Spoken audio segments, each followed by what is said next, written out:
Nag-promote kami na may samgyup sa bahay nga. So, nag-boom siya. Ang dami nag-comment, dami nag-message. Nag-post sila, nakita nila maraming comments, maraming nag-inquire, dun sila nag-start. Nag-isip namin, paano namin i-cater yung QC? One sec. So, you're gonna notice na before they expanded, they did market testing or product testing or tinitest nila yung market.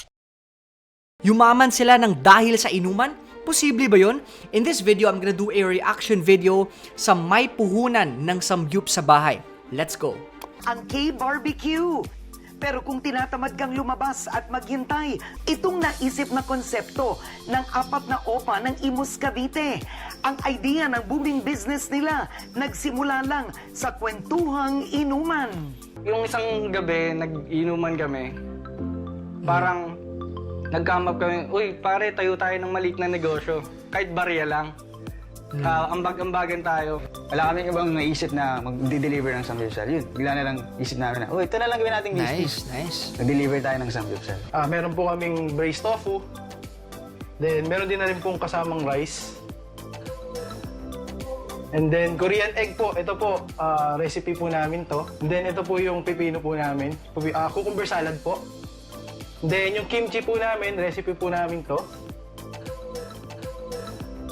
And then, yung baby potatoes po natin or potato marbles po namin. Ito naman po yung mga kasama na meat sa Sorry guys, natawa na talaga ako kasi I know Kim Lat, just yung nakita nyo ngayon. Siya yung CEO ng Samgyup sa Bahay and I just saw yung baby face niya ngayon. So, natawa lang ako. By the way, just to give an idea, Kim kasi enrolled in one of my programs, pandemic. And since then, he has been thanking me kasi sabi niya, na nag-boom talaga daw yung Samgyup sa Bahay because of implementing the strategies that I've shared. No, yung mga marketing strategies ko, and yun yung ginawa nila. Nag-add sila, nag-create sila ng irresistible offers, nag-create sila ng mga iba't iba. They have, kumaga, lumalaki yung business mindset nila because of implementing the trainings that, thank you Kim, no, for acknowledging that. So, nakakataba ng puso. And also, congratulations pala kasi I was able to eat sa Samgyup sa Bahay and super sarap yung, hindi ko na-expect kasi naging student ko siya and one time pumunta kami sa Manila and napuntahan namin yung Samgyup sa Bahay and chinat ko siya, sabi ko, bro, nasa Samgyup sa Bahay kami and sabi niya sa akin na, palitaan mo ako kung kumusta yung taste, kumusta yung flavor, etc. And kinakabahan ako because kung hindi siya masarap, hindi ko alam kung paano sabihin sa kanya, kaibigan kami. Right? And thank God, masarap talaga siya. So, mas masarap pa kay Samgyup Salamat, mas masarap pa sa ano. So, unfortunately, nasa Luzon pa lang sila, but I'm really excited with them scaling up. So, very happy ako kasi at a young age, I think he's just, hindi ako sure anong ilang taon siya, I think mga late 20s, he was able to make this possible together with his partner. So, yun. Let's continue watching this video. So ginawa namin, nag-ambag lang muna kami ng 50,000 each. Nasa 200,000 yun sa 4 kami. Kasama na din yung motor, yung gamit sa kusina, mga stove, pan grill, tapos yung food, experiments, tapos yung marketing. Wow. Halos lahat doon. Nagkasya naman siya sa unang month namin. Nakailang experiments kami ng side dishes. Nag-survey kami through Facebook din. Kung ano ba yung mga patok na side dishes sa mga samgyupsal. Let me just pause. Before watching this video, alam ko na yung konting story kasi kakilala ko si Kim. And share ko lang sa'yo, hindi ko alam kung babanggitin ba to sa video, pero share ko na lang sa inyo na they started sa bahay. Nakita mo naman na nag-start sila sa bahay. Yung story nila, ngayon kasi meron na silang restaurants, like 6 plus or papuntang 10 restaurants na nga. And nag-start sila sa bahay with a capital investment of 50,000 each or 200,000. For a traditional business, guys, so totoo lang hindi yun enough. Pero yun yung isa sa lessons na natutunan ko from them is you don't need to have the resources, you just need to be resourceful. Okay? Kinasya talaga nila yung 200,000 to do product testing, to do whatever. And since nagsimula lang naman sila sa bahay, it didn't take a lot of much capital. More of the ingredients, testing lang talaga. Pero, look step number 1, they started with what they have. Nagsimula lang sila sa bahay, nagde-deliver sila. Later na sila nag-expand to restaurants and stores nung nagkaroon na sila ng capital, nung kumikita na sila, right? And number 2 is this, no? The idea is different, okay? So, a lot of people kasi start a business and they start something just by copying what other people are doing. So, nakita na, malakas yung rejuvenating set ngayon. Sige, sponsor ako ng Rejuve set. So, ngayon, lahat ng babae may Rejuve set brand na. So, I believe what made their business boom so fast was that their idea was different and wala pang gumagawa. Kumbaga, they're solving a problem sa market. A lot of people, how many of you here wants to eat samgyupsal pero you don't want to go out? You just want to enjoy it in your house, diba? So that's the problem that they're solving. So it starts first with the idea, having an idea that's different. That's not something na better, but something that's different, kakaiba. And then they executed it well. In fact, because of their idea and the execution, so both the idea and the execution, na-feature sila sa May Puhunan just a few months. Sabi ni Kim sa akin, after a few months of launching lang, May Puhunan reach out to them to feature them. So just imagine that. You can do that just by having a different idea and executing it. So may execution yun guys ha. Kasi idea is cheap, execution is the key, not the idea. So let's continue. Nag-promote kami na may samgyup sa bahay nga. Unang plano talaga namin, Cavite area lang. Since maraming demand talaga sa Metro Manila, especially in QC. Nag-isip namin, paano namin i-cater yung QC? Ang ginagawa namin sa ngayon, hindi pa namin kayang tumanggap ng on-the-day delivery. We suggest our customers na magpabook sila ng mas maaga para ma-schedule namin ng maayos yung mga inquiries at mga orders ng clients namin. One sec. So you're gonna notice na before they expanded, they did market testing or product testing or tinitest nila yung market, no? Nag-post sila, nakita nila maraming comments, maraming nag-i-inquire, dun sila nag-start mag-expand sa QC, sa iba't ibang parts ng, kumbaga, nag-expand sa Metro Manila, etc. So, that's the key, guys. You have to test, and when you test, there is a high chance hindi siya mag-work. So, dapat hindi ka masaktan pag hindi siya nag-work kasi tinitest mo lang, tinitry mo lang. A lot of people kasi go all in into something na hindi pa sure na may market, may demand ba. And sabi ko nga sa mga trainings ko, don't assume, test and verify. Ano ibig sabihin doon? Huwag kang ma-assume na gusto nila. Huwag kang mag-assume na hindi nila gusto. The only way for you to know is when you try and test it out. Kakaiba at bagong business idea. Ito ang tinayaan ng samgyup sa bahay. Bago namin simulan, inisip talaga namin yung kung ano ba unique.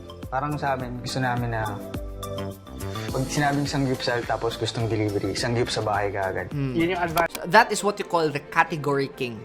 You are a king sa isang category. So for example, pag sinabi mong fast food, you might think of Jollibee and McDonald's. Pero pag sinabi mo only rice fast food, that's automatically Mang Inasal. Pag sinabi mong Chinese food fast food, automatic that's Chowking, 'di ba? So that is what you call you become a category king, right? Namin na kami yung nauna. So, malaki yung potential, maganda yung sistema namin. Okay, so he mentioned na sila yung nauna. Now, I want you to know that in business, that doesn't mean that if you're the first, you have the advantage. Okay? Ang kailangan mo is you should not be the first, but the first known. Ano yung difference ng first and the first known?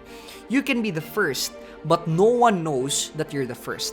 There's a difference. Okay? So for example, pag sinabi mong the first transportation app in the Philippines, what is the first company that you think of? The first transportation app in the Philippines. Okay, you might think of Grab or Uber. No, it's not. In fact, there's what you call Easy Taxi. That's, I don't know where they are right now, pero yung point is, may nauna na, it's just that they are not the first known. Okay? For example, you think of the first cryptocurrency. Oh, Bitcoin. No, it's not Bitcoin. There was something else before Bitcoin, but Bitcoin is the first known. Okay? So, hindi ibig sabihin pag may nauna, ang advantage na sa kanila. Because possible, hindi pa sila known to become the first. You can still be second, third, fourth, fifth, whatsoever, but still be the first known. Ikaw yung kilala ng lahat na pinakauna. Make sense? Sina Paulo, Jansen, Kim at Roger from barkada to business partners. Naka-jackpot sa bagong konseptong ito. If you notice, may apat sila. Hindi lang discuss dito sa May Puhunan, pero nung natutunan ko from Kim was that each of them have different roles. Each of them have different skills. Akala kasi ng karamihan na magbabarkada lang tayo, partner na tayo. Yes, there's an advantage kung kilala na kayo kasi may foundation na. You know ano yung magaling siya, hindi siya magaling, how he works. However, it's important na nag-complement yung skills nyo. Okay? Kasi for example, puro kayo sales. ito nasa sales, ito nasa sales, ito nasa sales. Sabi, okay, kaya natin ko kasi nasa sales tayong lahat, so makakabenta lang tayo. Yes, makakabenta kayo, but that doesn't mean that will help the business succeed because who will handle the operations? Who will handle the finances? Who will handle the HR? Who will handle all the legal stuff? So, it's important na when you partner with someone, your skills complement. And sa kanila kasi, may background sa construction, yung isa may background sa video, so siya yung gumagawa ng mga video creatives. Si Kim naman, background sa marketing. Si ano naman, sa construction, so siya yung in charge nagpatayo sa mga restaurants, mga things like that. So that's the key. Another, before continue, is that kanina kasi, you notice na nagkukook sila, di ba? Ito yung natutunan ko kay Kim, or ito yung biggest takeaway ko. Kasi hindi naman sila professional cook. Hindi sila professional cook. Yes, they have skills, but their skills is in terms of the business skills. Other types of skills sila. Of course, they just had to learn it, develop it. Mahilig lang sila sa samgyupsal. Parang ganito. Si Steve Jobs, nagbibenta ng cellphone, pero hindi naman siya marunong gumawa ng cellphone. Make sense? Siya yung CEO ng Apple, pero hindi siya marunong gumawa ng computers. Okay? It is his partner, which is si Steve Wozniak, yung marunong gumawa ng yung computers. In fact, si Bill Gates owns Microsoft. Yung initial code ng Microsoft was not created by him. He just bought it from someone else. Kumbaga, what I want to share with you is that you don't need to have all the resources. You just have to be resourceful ngayon. So as of now, since walang professional chef, they learned it. Once they had enough funds, dun na sila nag-hire ng professional chef to improve the taste, to improve everything. Okay? So, a lot of people kasi wants to start something and they want it to be perfect from day number 1. Sa kanila, they just had a minimum viable product or they just had a product that's enough to be given feedback and doon na sila nag-improve based on the feedback and not based on presumption. Okay? So, yun yung mga takeaways ko having a conversation with Kim. So, that's the end of our reaction video. Let me just share with you 3 biggest takeaways na natutunan ko from this video and also from Kim. Number 1, the idea was new and different. Okay? So, always remember that when you want to share something or create something, it's faster to sell if it is a new concept or a different concept rather than a better concept. Make sense? Kasi when you say better, it's just like saying na nagbibenta ng kape. Like, oh, it has more coffee. Oh, it has more cream. Oh, it has more sugar. Diba? Something that's more can easily be replicated. It's not something na kakaiba talaga. So, you want to offer something new or something different. So, in this case kasi, it's offline. You have to go to a restaurant. But here, i-deliver siya. It's not something revolutionizing, okay? But it is a new concept. It is a different concept. Hindi siya parang, oh, we are the same restaurant and if others will give you like 1 scoop of cheese, we're gonna give you 1.5 scoop of cheese. Like, hindi siya ganun, okay? So, the second biggest takeaway ko is that idea is cheap, implementation is king, okay?